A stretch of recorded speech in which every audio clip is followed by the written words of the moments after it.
Hey, everybody. Good morning. It's Mike, your host of Thursday Morning Live. And I am here this morning with a guest that I'm really excited to talk to, Andrea Waltz. Andrea is from Orlando, Florida, and she is the author of Go for No, the book Go for No, and that's the name of her company. So we'll get to that in a minute, though. This morning, I just want to remind you that if you know somebody who wants to or would like to listen in this morning, we're going to talk a couple of interesting topics this morning about success and failure and the fear behind that and how people operate around that. So I think that you'll want someone who maybe needs to hear that message to come. So grab a cup of coffee, find your favorite streaming platform, wherever it's Facebook or LinkedIn, YouTube, and join us as we kick off this conversation. And one thing I would always ask is please follow us, subscribe to us. If you're not following us, we pop up from time to time in different places. We have different conversations, different topics that we're talking about. And I would love for you to be part of some of those conversations, whether they're on this social media platform or whether they're on Clubhouse, wherever we are. So if you would go and follow us on Instagram and Twitter and all of the platforms, we will make sure that you get notified as we are popping up and doing different things. So I want to, without spending any more time babbling about it, I'm going to go ahead and bring Andrea in. So, hey, Andrea, good morning. Good morning, Mike. How are you? I'm great. How are you? Good. Hey, you know what I want to know is what's the weather like in Orlando, Florida right now? It's absolutely spectacular. It is sunny, blue skies, and probably 60 degrees. Wow. Yeah.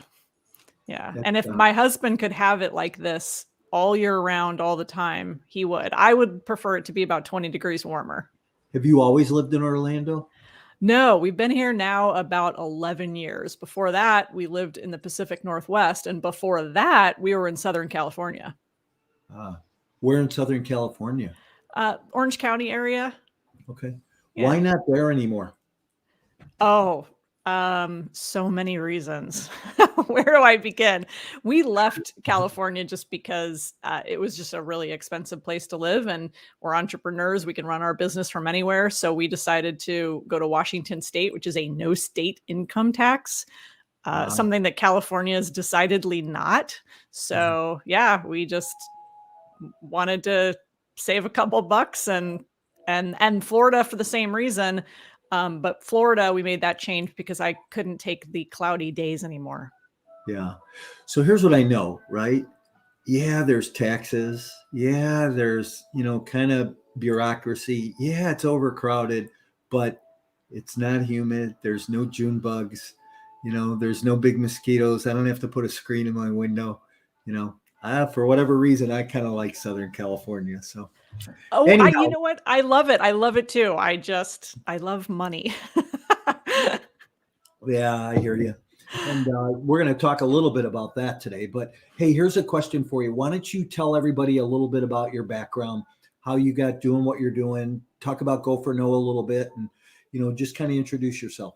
Yeah, absolutely. So my background is I have a Bachelor of Science degree in criminal justice, which I literally never used. I wanted to be a crime scene investigator, to go actual solve crimes, but never pursued that because that job is very hard to get. And I wasn't in the mood after going to school continuously and going to college to wait around and do a free internship, basically. So at the time I was working at a company called Lens Crafters, and that's where I met Richard, and he and I kind of discovered that we had all of the same philosophies about sales. And he convinced me that we should quit our jobs and launch our company. And that's exactly what we did about 23 or so years ago now. I had no idea what I was doing. But it has been the most fun and scary. Like you just get used to the constant worry and uncertainty. Really, it's just constant uncertainty. But I've loved it. I would never change a thing about that. And of everything that Richard and I agreed upon, the one thing that I fell in love with was his philosophy. Not that he kind of coined it, but it's not like he came up with it, but it's the idea of go for no, and the idea that you should intentionally go out and hear no more often in order to start hearing more yeses. And so that has just become an absolute passion for me. I love talking about it. I love teaching it. You know, it's interesting. It's interesting you say that, because I believe in that philosophy, right? And I don't know that anybody ever taught it to me, but I was probably selling residential real estate about 3 years, just, right around the 3-year mark. I go to this client's house and he says to me, "Man, Morawski, you are so tenacious." And I was very, at this point, I didn't know what that meant. I said, "Oh, thank you. Hope it was something good," right? I run home, I grab a dictionary, I look it up in the dictionary, and I go, "Man, that is me. I don't take no for an answer." Right. And I think so many people forget that. If you look at, statistics today in the real estate sales space, the average real estate agent follows up with somebody 1.4 times to get a sale, to get a listing on the listing side, when we know in reality that you have to follow up about 12 times. So you're dropping short. So, I'm guessing that that's got a lot to do with how you guys took the approach of that book on. Yeah, absolutely. And so that is one of the things that we did early on, was we decided that writing a short fable, that's what we wanted to write, would be a great door opener. And actually, the first one we wrote wasn't Go for No. It was actually a book for retail, and it was called Unlocking the Secrets of Retail Magic, what every retail manager must know to accelerate success, something like that. And so we published that book. We ordered like 4,000 copies and we sold them direct to companies. And a couple of years later, we decided Go for No is one of the things that we talked about in that book. So a couple of years later, we decided to write Go for No, also made that a fable, and took 10 years to really get that to any kind of level of success. But you're right, persistence is such a huge part of it, because people are slow to change, and it doesn't matter, and they're slow to act oftentimes and to make a decision. And I think especially now today, in our fast-paced world where we just want everything now, I mean, everything is so instantaneous. It's like even over the last 5 years was kind of like, the faster the internet speeds get, the faster you can say, like, I want to watch this movie, and you go on and you find it, and it's like, if that movie's not loading up for you on your TV, you're like, what's going on? What's wrong with Netflix? We've lost our ability to be patient, but in business, that's what's required. So there's a disconnect, I think. You remember growing up there, they talked about the microwave age, right? And how we all wanted things so fast. And I think that there was even a song Dire Straits sung, where they sing a line in the song. I can't remember the name of the song now, but it was about being, the microwave age. But what's funny is, I think people want things even faster today. You sit down at your computer and there's a hesitation. You go, "Come on, what's going on?" Right? Yes, and look at and all of the companies they're designing services for this. I mean, look at Amazon, right? It was kind of like 2-day prime shipping, and now they're starting to look at, okay, how can we get things to people within 1 hour? What things can be this 1 hour service? And Uber Eats, it's like, oh, I'm craving McDonald's. Well, I'm just going to do Uber Eats. I don't even want to have to get in my car and drive over there. I just want it delivered to me as fast as I can. So this idea of ease and the idea of quickness and speed is something that we're all used to. But then on other things, and especially I think in real estate, because it's a big transaction and there's a lot of fear around spending that kind of money or putting yourself on the line for, a large amount, whether if you're financing and you're getting loans and stuff, it's scary. And so that takes time for people, especially if they're going to sell. There's a lot of fear around that. And that's why you have to really be patient with people Right. and understand that you still have to be there though when they're finally ready. I think it's hard to teach our children today to be patient, right? I know some people who are school teachers, and some kids are just like so impatient about things today. And I know even my own kids, they want things like right now. They can't wait. They don't want to save money. They don't want to take time, and um, as much as you try to teach them, I think that the outside atmosphere, everything that they have going on at school and friends, dictates this other piece, right? So, um, hey, we're going to talk a little bit today about two topics that are near and dear to your heart. So, why don't you kick those off a little Right. bit? Okay. Yes, my favorite two topics are failure and rejection, which I know a lot of people are like, who wants to talk about failure and rejection? I have built a career on waking up every morning, figuring out how to help people fail more. Which is why when we talked this morning, I was like, let's call this segment Failure Way to Success. Because in our work with Go for No, it's all about getting people to understand that you can't have more success or great success without a significant number of failures. And to not avoid failure, you actually want to move through it. You want to pursue it, not to fail unintelligently. I mean, you want to fail smart, but in that failure is where you find success. So that's the one favorite thing. And the other favorite thing is kind of a sister concept, and it's really rejection, because part of failure is oftentimes people see a rejection as a failure. They see a no as a failure. And it's the Mhm. same thing. If you want more yeses, typically you should be willing to hear no more no's. And you don't hear about you know you don't hear about like the actor who goes on one audition. And no, actors go on hundreds of auditions. Salespeople often meet with hundreds of people in a given time period, right? Depending on their business. So the quantity has to be there, and you can get better at your skill. And if you can get better at your skill, that's a good thing. But I think the essence is don't avoid failure and rejection. You've got to pursue it. We've all heard the stories about, Thomas Edison and 1,001 failures to get the light bulb to work. And we've heard the stories of, and maybe people haven't.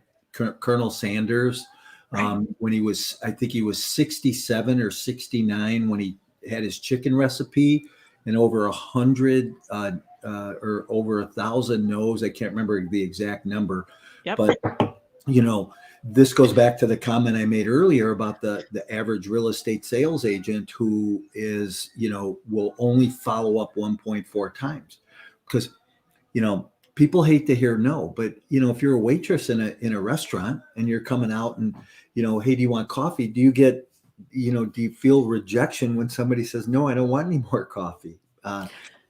So go ahead. Yeah. I mean, and so a big part of teaching people Go for No, once they understand it logically, is how to get over those emotional hurdles, like not taking no personally. And there are some businesses and some careers where you just learn very quickly that even when it's personal, like acting, for example, I mean, they literally reject you oftentimes based on how you look. And, Mm. you're not tall enough, or you're not whatever. And so you have to learn to take those no's quickly, numb yourself to no, and just move on to the next one. So the logical part of our brain gets the idea of Go for No. Most of the time when I'm helping people through it, it's that fear of taking no personally, and also that fear of just, there's so many things, fear of looking pushy, fear of interrupting people, um, the fear that you're going to make a fool out of yourself in front of somebody. That's a big one. So there's all these fears that come up with, and that's kind of wired in our DNA to not be extricated from the tribe or the herd. You want people to like you want to be accepted. So you very carefully, and this is of course your brain's very careful and intentional that you just don't do or say things that are going to cause what your brain perceives as cause other people to reject you. Right. So it's a battle. And that's most of the time what I help people through is just, no, you've just got to say to your brain, I appreciate the help. And of course your brain's very dramatic. Like, you're going to be homeless tomorrow if you get rejected from this deal. If you lose this deal, your life is over. And then what happens is you start feeling desperate and you start looking desperate and acting desperate. And that doesn't help the situation either. Yeah. It's like the sign behind me, right? Look at just the one word. And I don't know if you've ever run a set of stairs like that, but boy, by the time you're getting about a third of the way to the top, you go, hey, can I do this? Right. Right. Especially like I've had an opportunity to go to the stadium at Notre Dame in South Bend, Indiana, and run the stairs there. And it's just like, can I really do this? You get about a third of the way from the top. And I think it's like that with our sales business. I think that's like that with anything really that we try to do, even in relationship with people, even just, a marriage relationship or a friendship relationship. Do we go the extra mile? Do we take rejection? Do we take things too personal that, doesn't make sense? And I believe that these topics that you talk about are so critical in everybody's life. People need to know these. And it's not a big ha ha, rah, rah kind of go do it type of thing. It's just matter of fact, right? This is just a matter of fact. Eat rejection for breakfast, lunch, and dinner and watch how your life changes, Yeah, that is so true. So one of the things we teach people, I'm doing a Go for No challenge right now. I've got a small group of people. It's a 21-day challenge, and they track. They're supposed to be tracking their nose. In fact, I think I have my no tracker here. Yeah. So this is the little no tracker. You literally write down your nose that you get business nose. So like in sales, and also personal nose, to your point of. And that can be people that but it could also, I'm encouraging them that this idea of rejection and building your courage through this is a practice. And the only way you get to practice is in those moments, I call them go for no moments, where you're faced with something, you have two choices and you think about it very quickly, right? And you think, oh, I'd like to ask for this and see if I can get it. And then simultaneously, you say to yourself, don't ask. You're going to look like a jerk. You're going to look pushy. What will this person think of you? Maybe you'll embarrass yourself. And so simultaneously, and then usually what we do is talk ourselves out of it and say, no, don't ask. Just don't bring it up. And so in this challenge, the idea is if you're anywhere, I tell them, like, if you're in the grocery store and you walk by the bakery, and if you can muster the courage to do it, just walk up and say, like, oh, those cookies look so good. Hey, do you ever give out samples? Like, could I get a cookie? Now, if they say no to you, no big deal. But you practiced asking and you practiced receiving that rejection and you see that you survived and it's no big deal. Yeah, the person might think you're an idiot or weird or whatever, but that's like the point of the exercise. Yeah, great point. Really a great point. Go do something that's going to give you some practice that might not be so life-threatening, right? As asking for a sale, but still asking for something, and knows okay. I wrote a post though, and I'm going to kind of, I'm going to play devil's advocate on this with you for a minute. I wrote a post a week or so ago, and I said, play the perfect game. And I said, say yes to everything today in your life, right? So if your kid asks you, hey, can I have another cookie? Say yes. If your boss asks you to stay a little bit longer at work, say yes. If somebody asks for something that you would typically respond no to, say yes. So, that's kind of playing the perfect game. I heard somebody say that a long time ago. And, when you try it in your life, you kind of go, wow, man, this is a little different, because because it kind of takes some of the edge away, and people look at you and they go, you wouldn't have said yes yesterday, So it's kind of funny. I love that. In fact, this woman who created a bunch of TV shows, Chandra Rhimes, she wrote a book. I think it was called The Power of Yes, although I'm not sure. Now I can't remember. Yes was involved. And it was all about her sister said to her one time, she said, Chandra, you say no to everything. Like you are just this no person. And she realized that she was, and that she just decided, I'm just going to start saying yes to everything in my life. And the book is kind of about like how her life changed relationship wise and work wise and everything. And it's a different issue. I think there's three things that related to yes and no. One is going for no and hearing more no's so that you hear more yeses. One is saying no to things that you really don't want. And a lot of people have that as a problem. Sometimes people get confused. They think that that's what go for no means, is that I should start saying no to more things. And sometimes people that are people pleasers say yes to everything, and they shouldn't be. They need to be more discerning. But then also on the flip side, you've got people who say no to everything and they're constantly protecting themselves. And so what could happen in their life if they said yes? So it's interesting. There's like all these different categories of yeses and nos. Yeah, it's like trying to figure out the difference between fear of success or fear of failure, right? Yes, and I have a theory about that too. My husband and I have a theory about that. We believe that ultimately there is a fear of success only to the extent that it winds up being a fear of failure. That the fear of success really is ultimately the fear of failure, because the fear of success starts out with, what if I get so big? What if things go so well and I'm unable to personally manage this, and then it starts to fall apart, and then I look, how does this look in front of everybody when everything falls apart and I lose everything and my family hates me and it all goes to crap, and then it's underneath that is the fear of failure. Yeah. But what do you think about that? Well, I always ask, I'm a big what if guy, and I like that you said that, because I ask what if about everything. Hey, what if it doesn't work out? Okay, then we'll try something else, right? Yeah. I do a lot of underwriting in the real estate space, and I teach people how to underwrite. And one of the things I teach them is say, what if? What if the market changes? What if the market drops? What if the market goes up? What if you can't raise rents? What if you can't get the construction done? What if? What's the worst thing that could happen to you in most cases? And you know what? If you're still on this side of the grass, you're okay. Right? Mm-hmm, mm-hmm. Yeah. And oftentimes we don't know the answers to that question.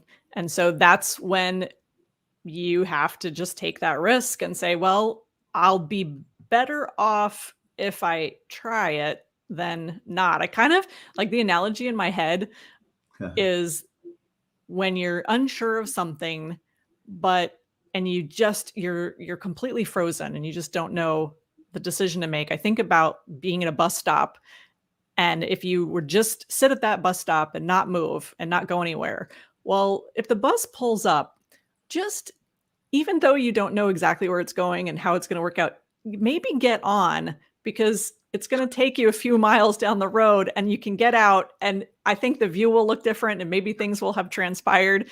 It's just better to just get on the bus rather than just standing there. Yeah. So a funny story about that. So my son and I are coming back from a White Sox game one night, and it's like 10 o'clock at night, and we wind up in downtown Chicago, and we get on the L to try and take the L, and there's 3 stops on my street. Okay. So where I'm going to get off, there's 3 stops. One's way up north, one's right where I live, one's way south. Well, we get on the wrong train, and we get off on a stop that, we probably don't want to be in that neighborhood at midnight. And he's like, can we walk? I said, we could. I said, but let's just call an Uber, but it's kind of funny. You never know, go do something different. Right. And you never know where you're going to stop or where it's going to take you. So, hey, Andrea, Any last thoughts, comments, and please tell people how they get a hold of you to sign up for your class or get a hold of your book. Yeah. So last thoughts. My last thought is always just go out and take a chance and go for no. You never know what will happen. You might get a no, you'll survive it. And if you get a yes, then you can celebrate that too. And people can get Go for No on Amazon, and they can go to our website at goforno.com. We have a fun quiz. It's called the No Quotient Quiz. You can answer 20 questions and get a score to see where your mindset is related to failure and rejection. Nice. Awesome. Well, listen, will you hang out with me for a minute backstage? Absolutely. All right. Thanks for today. Appreciate Absolutely. it. Hey, everybody. That was today's episode of Thursday Morning Live. I'm glad that you were here. We had a great opportunity to talk with Andrea Waltz from Go for No. Grab a hold of her book. You can get it on Amazon or their website. She's got a great class coming up too, if that's something you're interested in. But really what we talked about this morning was, rejection, right? And how rejection can lead us to more success. It's about hearing no more often. It's about having people tell you no when you ask for a sale, when you ask for something and people tell you no. The more no's you get, the closer you get to that success piece. So I'm glad that you're here this morning. I'm glad that you were able to take part in some of this. If I can be of any help to anybody or answer any questions, reach out. And we're here every Thursday morning at 8:30 Central. We'll have a different guest, different topic, and bring something with a little bit of different life for you to just glean something to help your day be a little bit better. Have a great day, everybody. And remember, treat somebody with as much kindness as you can.